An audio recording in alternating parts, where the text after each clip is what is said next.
High all, welcome to our channel again. Okay, आणि आज आपण बघणार आहोत S C R V I कॅरेक्टरिस्टिक्समधल्या काही इम्पॉर्टंट टर्म्स आहेत. ओके, काही रिजन्स आहेत. त्या रिजन आपण थोडेसे आज एक्सप्लेन करणार आहोत. आपण मॅक्सिमम टाईम तुमच्या एस सी आरमध्ये स्पेंड करतो आहे. याचं रिझन असं आहे की पुढचे तुमचे जे पण चॅप्टर आहेत, ओके, खूप सारा वेटेज जो आहे तो एस सी आर रिलेटेड चॅप्टरला आहे. ओके, तर एस सी आर हा तुम्हाला समजणं अत्यंत महत्त्वाचं आहे. त्यामुळे एस सी आरच्या रिलेटेड काही टर्म्स असतील किंवा त्याचे व्ही आय कॅरेक्टरिस्टिक्स हे सर्व डीपमध्ये समजून घेण्याचा प्रयत्न करा. ओके, हे तुम्हाला पुढे डिग्रीला पण खूप काम येणार आहे किंवा हाच तुमचा पॉवर इलेक्ट्रॉनिक्सचा सिलेबस पुन्हा इंजिनिअरिंगला पण असणार आहे. याच्यामध्ये अजून थोडेसे काही गोष्टी ॲड होतील, बट सेम असणार आहे. तर आता आपण बघूया. बघा, आपल्याकडे इकडे आहेत एस सी आयच्या व्ही आय कॅरेक्टरिस्टिक्स. ओके, यात डिफरंट रिजन आहेत. बघा, एक जी तुमची रिजन आहे, okay, from 0 to V B O. Okay, या रिजनला काय म्हणतात? Forward blocking region. ओके, बघा, ही जी तुमची पूर्ण लाईन दिसते up to V B O, ही आहे तुमची फॉरवर्ड ब्लॉकिंग रिजन. ओके, तर आता या रिजनचं जर तुम्हाला विचारलं की 6 मार्कचे क्वेश्चन जनरली असतात. Draw the V I characteristics of S C R and define the following terms. त्यामध्ये तुम्हाला 2-3 टर्म दिल्या जातात, त्या तुम्हाला डिफाईन करायचे असतात. तर आपण फर्स्ट बघूया फॉरवर्ड ब्लॉकिंग रिजन म्हणजे काय. ओके, तर बघा, this is your forward blocking region from 0 to V B O, forward breakover voltage. तर फर्स्ट काय आहे की या रिजनमध्ये तुमचा एस सी आर हा फॉरवर्ड बायस असतो. ओके, काय असतो? Forward bias. म्हणजे तुमच्या एस सी आरला ॲनोडला पॉझिटिव्ह, कॅथोडला निगेटिव्ह सप्लाय कनेक्ट आहे. ओके, बट सेकंड थिंग अशी आहे की तो ट्रिगर झाला आहे का? नाही. आपण या ज्यावेळेस या रिजन जेव्हा कन्सिडर करतोय, ओके, आपण ही जी रिजन कन्सिडर करतोय यामध्ये तुमचा एस सी आर ट्रिगर झालेला नाहीये. सपोज असं कन्सिडर करा की तुमचा आय जी इक्वल्स टू 0 आहे, म्हणून तुम्ही सेकंड पॉईंट काय देणार? S C R is not triggered. S C R is not triggered. Okay, third point असा आहे की या कंडिशनमध्ये बघा, up to V B O, okay, from 0, जसं तुम्ही व्होल्टेज चेंज करत जाणार from 0 to V B O, okay, तुमचं V voltage across anode to cathode. Okay, त्यावेळेस काय होणार?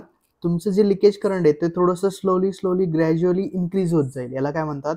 Forward leakage current. बट यामध्ये तुमचा एस सी आर पूर्ण ऑन झालेला नाहीये. त्यामुळे तुम्ही काय थर्ड पॉईंट काय लिहिणार? S C R is treated as a off switch.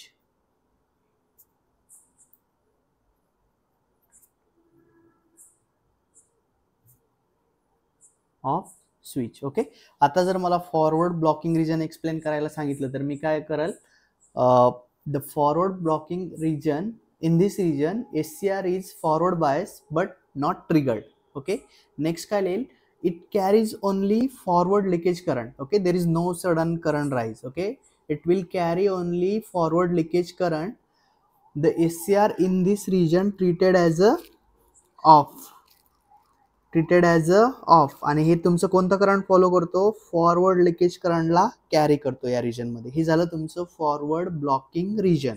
Okay, यामध्ये तुमचा एस सी आर ऑन नसतो, ऑफ असतो, आणि त्यामधून जे करंट फ्लो होतं ते कोणतं असतं? Forward leakage current. ओके, ही झाली तुमची फर्स्ट डेफिनेशन. आता आपण सेकंड बघणार आहोत, forward conduction region. Okay, forward conduction region. Okay, तर आता आपण बघणार आहोत फॉरवर्ड कंडक्शन रिजन. तर फॉरवर्ड कंडक्शन रिजन कोणती आहे तुमची? बघा, आफ्टर तुम्ही व्होल्टेज कंटिन्युअसली इन्क्रीज करत गेलात, ओके, आणि एका पॉईंटला काय झालं? व्हीबीओला रीच झालात. व्हीबीओला रीच झाल्यानंतर काय होतं? तुमचा एस सी आर हा ऑन होतो, आणि एस सी आर ऑन झाल्यानंतर त्याच्यामधून जे फ्लो होणारं करंट आहे ते तुमचं सडनली काय होणार? इन्क्रीज होणार. ओके, आणि फॉरवर्ड कंडक्शन रिजनमध्ये जे तुमचं करंट असणार ते कोणतं असणार? हा जो तुमचा ग्राफ दिसतोय हा कुठला आहे? फॉरवर्ड कंडक्शन रिजन मधला. ओके, ही आहे तुमची फॉरवर्ड कंडक्शन रिजन. ही काय आहे तुमची? फॉरवर्ड कंडक्शन रिजन, ज्यामध्ये तुमचं करंट सडन चेंज होते किंवा सडनली राईज होते, मॅक्सिमम करंट तुमचं फ्लो होतंय. ओके, तर आपण फर्स्ट पॉईंट काय लिहिणार इकडे? बघा, in forward conduction region first thing तर असं आहे की तुमचा एस सी आर हा कंडक्ट होतो इकडे. Okay, S C R conduct after triggering म्हणजे काय होतंय की फॉरवर्ड कंडक्शन रिजन मध्ये तुमचा एस सी आर हा ऑन असतो. हा झाला तुमचा फर्स्ट पॉईंट. सेकंड पॉईंट असा आहे की या रिजन मध्ये SCR हा लॅच कंडिशन मध्ये असतो, म्हणजे काय असतो, ऑन असतो. फर्स्ट SCR कंडक्ट होतो, हाय करंट पास होतं. सेकंड SCR हा ऑन कंडिशन मध्ये असतो.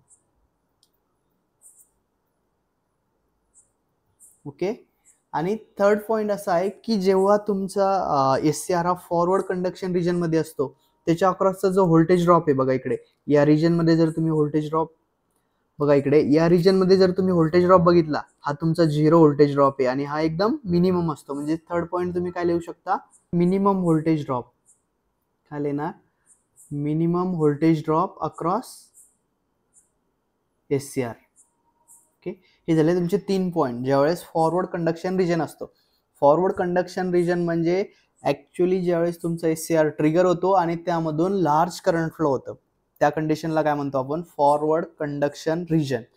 याचं बघा आपण कसं लिहू एक्झाम मध्ये, in forward conduction region SCR conduct the forward current, right. SCR मधून काय होतंय, हे फॉरवर्ड करंट फ्लो होत आहे. SCR conduct the forward current and latch into conduction. आणि याच्यामध्ये काय होतं, तो कंडक्शन मध्ये लॅच होतो, म्हणजे तो कंटिन्युअस ऑन राहतो. आणि SCR in this region treated as a on. Forward conduction मध्ये SCR काय असतो, ऑन असतो. तर फॉरवर्ड ब्लॉकिंग रिजन मध्ये काय असतो, ऑफ असतो. फॉरवर्ड ब्लॉकिंग या रिजन मधून कोणतं करंट फ्लो होतं, फॉरवर्ड लिकेज करंट. आणि फॉरवर्ड कंडिशन मधून कोणतं करंट फ्लो होतं, तर फक्त फॉरवर्ड करंट. बघा, लिकेज करंट आणि फॉरवर्ड करंट दोघीमध्ये फरक आहे. बघा, लिकेज करंट हे तुमचं व्हेरी हाय आहे. बघा, हा एम्पियरचा तुमचा ग्राफ आहे. सपोज इथे 0 एम्पियर असेल, इकडे काहीतरी 10 एम्पियर किंवा 100 एम्पियर असेल सपोज. ओके. आणि ज्यावेळेस फॉरवर्ड लिकेज करंट असेल त्यावेळेस तुमचं करंट किती, खूप मिनिमम करंट फ्लो होतं याच्यामधून. ओके, तर या 2 टर्म्स तुम्हाला समजल्या कशा एक्सप्लेन करायच्या. त्यानंतर तिसरी टर्म्स आपण आता बघणार आहोत. थर्ड तुमची टर्म आहे reverse blocking region. Reverse blocking region. Okay, आता रिव्हर्स ब्लॉकिंग रिजन कोणती बघा, हे तुमच्या रिव्हर्स कॅरेक्टरचा टाइप आहे. ज्यावेळेस तुम्ही रिव्हर्स बायस मध्ये SCR ला कनेक्ट करता त्यावेळेस up to VBR, okay, your breakdown voltage up to VBR, there will be minimum current flowing through this SCR. Okay, या करंटला आपण काय म्हणतो, रिव्हर्स लिकेज करंट. कोणतं करंट म्हणतो, reverse leakage current.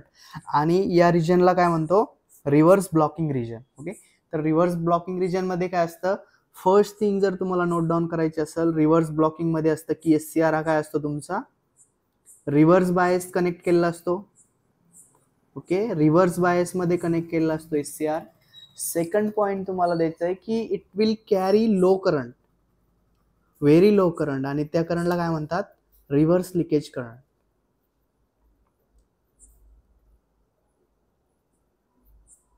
Reverse leakage current. Okay.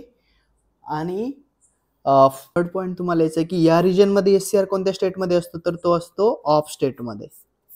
Okay, तर third point आपण काय नोट डाऊन करणार आहेत की SCR is in of state.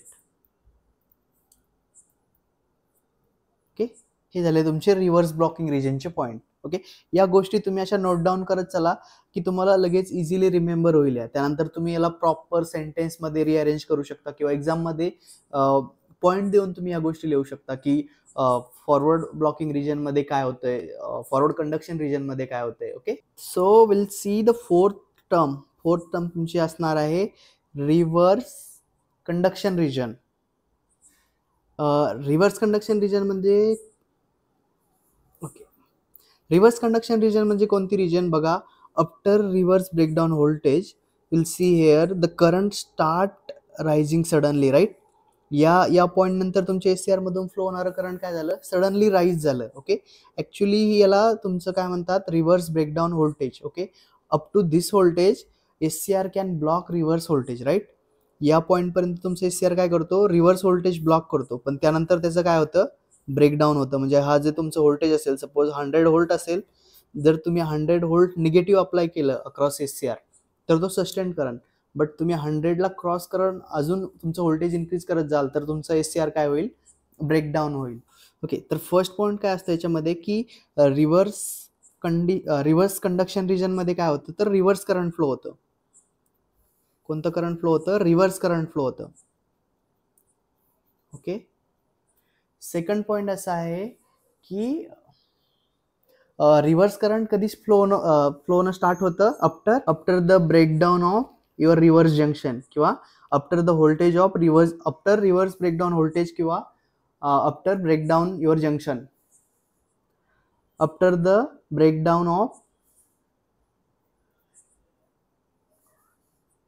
Reverse junction. Okay, जेव्हा तुमच्या रिव्हर्स जंक्शन मध्ये ब्रेकडाऊन होईल त्यावेळेस तुमच्या याच्यातून काय होईल, रिव्हर्स करंट फ्लो होईल. ओके, आणि थर्ड पॉइंट असा आहे बघा की जर तुमचा SCR या रिजन मध्ये ऑपरेट झाला, ओके, कोणत्या रिव्हर्स ब्रेकडाऊन रिजन मध्ये जर SCR कंडक्ट झाला तर SCR काय होईल, तुमचा डॅमेज होईल. ओके, खूप कंटिन्युअस जर तुम्ही याला ऑन ठेवलं तर हा तुमचा SCR काय होईल, डॅमेज होऊन जाईल. ओके, त्यामुळे आपल्याला जर SCR ला प्रॉपर ऍप्लिकेशनसाठी यूज करायचं असेल तर आपल्याला SCR कुठे यूज करावं लागेल, फॉरवर्ड कंडक्शन रिजन मध्ये. ओके, ज्यावेळेस तुम्हाला तो प्रॉपर ऑन करायचा आहे.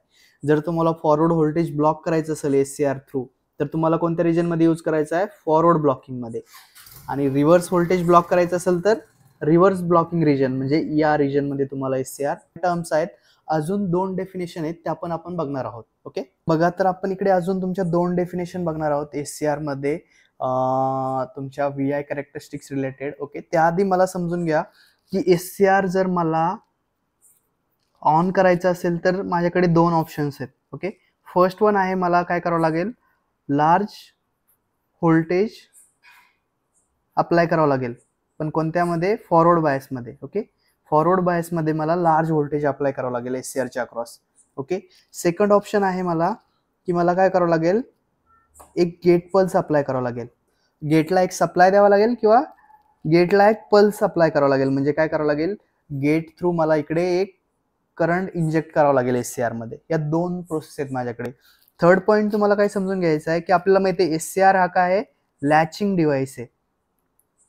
लॅच म्हणजे काय की एकदा तुम्ही त्याला ऑन केलं तर तो काय होणार, कंटिन्युअस ऑन स्टेट मध्ये राहणार. की कंटिन्यू काय करणार, ऑन राहणार. जर तुम्हाला ऑफ गेट पल्स तुम्ही काढून जरी घेतली तर तो ऑफ होईल का, नाही.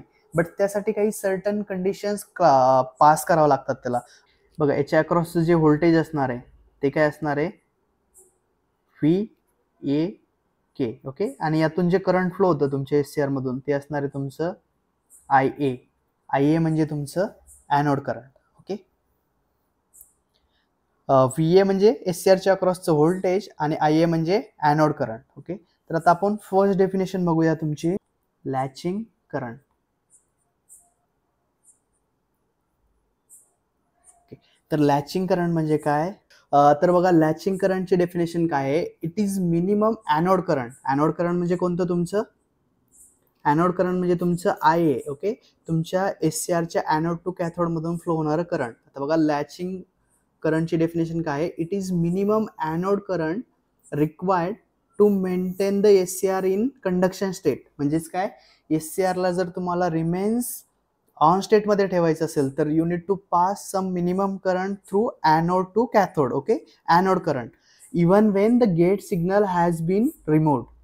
ओके, आपण बघितलंय की SCR ची गेट पल्स जरी काढून घेतली तरी तो रिमेन्स ऑन राहतो. बट त्यासाठी एक कंडिशन आहे की तुमचे जे SCR मधून फ्लो होणारं करंट आहे, ॲनोड करंट आहे, it should be greater than your latching current. Okay, तर तुम्हाला काय करावं लागेल, तुमचं जे ॲनोड करंट आहे, ॲनोड करंट म्हणजे SCR च्या ॲनोड मधून फ्लो होणारं current, it should be greater than your latching current. Okay, I latch किंवा IL. ओके, जर तुम्हाला SCR कंटिन्युअस ऑन ठेवायचं असेल गेट पल्स रिमूव्ह केल्यावर पण, तर तुम्हाला काय करावं लागेल, तुमचं जे ॲनोड करंट आहे it should be greater than your latching current. तर काय होतं बघा, SCRचं जे लॅचिंग करंट आहे IL, याची व्हॅल्यू तुम्हाला त्याच्या डेटा शीट मध्ये मिळते. ओके, सपोज लॅचिंग करंट जर तुमचं असेल सपोज 0.5 अँपियर. ओके, तर तुम्हाला काय करावं लागेल, SCR च्या ॲनोड टू कॅथोड मधून फ्लो होणारं current always greater than 0.5 amps ठेवावं लागेल. त्यावेळेस काय होईल, तुमचा SCR कंटिन्युअस लॅच स्टेट मध्ये राहील. ओके, ओके, आता आपण बघूया होल्डिंग करंटची डेफिनेशन काय आहे. ओके, ओके, बघा दोन्ही पण डेफिनेशन ऑलमोस्ट सिमिलर आहेत. ओके, याच्यामध्ये कन्फ्यूज होऊ नका. एक गोष्ट लक्षात ठेवा, लॅचिंग करंट म्हणजे it's related to on. Okay, तुम्हाला कंटिन्युअस काय करायचंय, SCR लॅच करायचा आहे की जो गेट पल्स काढल्यानंतर पण ऑन झाला पाहिजे. आणि होल्डिंग करंट म्हणजे काय की तुम्हाला या ॲनोडमधून एक मिनिमम करंट कंटिन्युअस फ्लो करायचं आहे. ओके, एक मिनिमम करंट व्हॅल्यू, ज्याने की काय होईल तुमचा SCR हा कंटिन्युअस ऑन राहील. ओके, आणि लॅचिंग म्हणजे काय की मिनिमम करंट तुम्हाला पाहिजे ज्याने की तुमचा SCR कंटिन्युअस ऑन होईल. दोन्ही पण डेफिनेशन ऑलमोस्ट सिमिलर आहेत, थोडासा डिफरन्स आहे त्याच्यामध्ये. तर होल्डिंग करंटची डेफिनेशन काय आहे, it is the minimum anode current. Okay, minimum anode current required to hold the SCR in on state. Okay, first condition मध्ये काय झालंय की तुमचा SCR हा ऑलरेडी लॅच झालाय, तो कंटिन्युअस ऑन आहे आता. ओके, ज्यावेळेस तुम्ही त्याचा anode current greater than latching current केलंय. ओके, आता काय करायचंय तुम्हाला, अगेन तुम्हाला ॲनोड करंट मेंटेन करायचंय की तुमचा SCR हा ऑफ नाही होणार. ओके, याला काय म्हणतात, होल्डिंग करंट, म्हणजे मिनिमम करंट व्हॅल्यू जो की तुमच्या SCR ला होल्ड करेल, म्हणजे ऑन करेल. तर इकडे कंडिशन्स काय आहे की तुमचं जे ॲनोड करंट आहे, इकडे कंडिशन काय आहे की SCR anode current should be greater than holding current to hold SCR on. Okay, इकडे तुम्हाला टू लॅच करायचा आहे, इकडे तुम्हाला काय करायचं आहे, SCR लॅच करायचा आहे. आणि इकडे काय करायचंय, SCR ला होल्ड करायचंय, ऑन ठेवायचंय. आणि सेकंड कंडिशन अशी आहे, जर तुमचं ॲनोड करंट हे लेस दॅन होल्डिंग करंट असेल तर तुमचं SCR काय होईल, ऑफ स्टेटमध्ये जाईल. ओके, तर ह्या अशा दोन डेफिनेशन आहे बघा, लॅचिंग करंट आणि होल्डिंग करंट. खूप वेळा परीक्षेला विचारतात, तुमच्या युनिट टेस्टला पण विचारतील आणि फायनल एक्झामला पण येईल. ओके, नंबर ऑफ टाइम्स हा क्वेश्चन रिपीट झालेला आहे. तर तुम्ही एकदम व्यवस्थित बघू शकता लॅचिंग करंट काय आहे, होल्डिंग करंट काय आहे. आणि हे तुम्हाला डिटेलमध्ये एक्सप्लेन करायला जरी विचारलं तर 4 मार्कला विचारतील, त्यावेळेस तुम्ही हे सगळं सांगणार की ॲनोड करंट लॅचिंग करंट पेक्षा कमी झालं तर काय होईल, होल्डिंग करंट ॲनोड पेक्षा कमी झालं तर काय होईल. हे सगळ्या गोष्टी तुम्हाला लक्षात ठेवायच्या आहे प्रॉपरमध्ये. ओके, ओके, त्यानंतर एक 2 मार्क्सचा जो क्वेश्चन नंबर ऑफ टाइम विचारतात तो आपण क्विकली कव्हर करणार आहोत. तिकडे तो असणार आहे तुमचा ॲप्लिकेशन ऑफ SCR. ओके, SCRचे ॲप्लिकेशन्स कोणते आहेत ते आपण क्विकली बघणार आहोत. तर फर्स्ट आहे तुमचं, जे तुमचा नेक्स्ट चॅप्टर पण असणार आहे, तो आहे कंट्रोल रेक्टिफायर. कंट्रोल रेक्टिफायर हे एक इम्पॉर्टंट ॲप्लिकेशन आहे SCRचं, जे तुम्ही नेक्स्ट चॅप्टरमध्ये शिकणार आहात. त्यानंतर हा DC to DC साठी वापरतात, high power DC to DC साठी काय वापरतात, SCR वापरतात. इवन तुमच्या IGBT असेल, मॉसफेट असेल, सर्व DC to DC साठी वापरतात, based on the rating, like कोणत्या पॉवरसाठी किंवा कोणत्या व्होल्टेजसाठी तुम्हाला यूज करायचं आहे. सेम तुम्ही लिहू शकता DC to AC साठी पण यूज करतो, इन्व्हर्टरमध्ये पण SCR वापरतात. ओके, त्यानंतर बॅटरी चार्जरमध्ये सुद्धा SCR वापरतात. हाय बॅटरीचं जर चार्जर असेल तर त्यामध्ये सुद्धा काय वापरतात, SCR वापरतात. त्यानंतर फॅनचे स्पीड कंट्रोलसाठी वापरतात. ओके, याचं पण एक ॲप्लिकेशन आपल्याला लास्टच्या चॅप्टरमध्ये तुमचं हे बघायचं आहे. ओके, त्यानंतर लॅम्प डिमर म्हणून पण वापरतात, म्हणजे तुमच्या लॅम्पची इंटेन्सिटी कमी जास्त करण्यासाठी सुद्धा काय वापरतात, SCR यूज करतात. ओके, असे खूप सारे ॲप्लिकेशन्स आहे. जवळपास सर्व पॉवर इलेक्ट्रॉनिक्स डिव्हाइसेसचे जे ॲप्लिकेशन आहेत ते सिमिलर तुम्हाला मिळणार आहेत. ओके, तर कोणत्या एका डिव्हाइसचे तुम्ही करून थोडंसं कमी जास्त चेंज करू शकता. ओके, तर हे सिम्पली काही ॲप्लिकेशन्स तुम्ही लक्षात ठेवू शकता. ओके, आणि अजून पण तुम्ही चॅनलला सबस्क्राईब केलं नसेल तर आपल्या चॅनलला सबस्क्राईब करा आणि तुमच्या फ्रेंड्ससोबत शेअर करायला विसरू नका. जितके जास्त व्ह्यूज येतील तितकं आपण लवकर लेक्चर बनवायचा प्रयत्न करू. तर ऑल द बेस्ट आणि थँक्यू.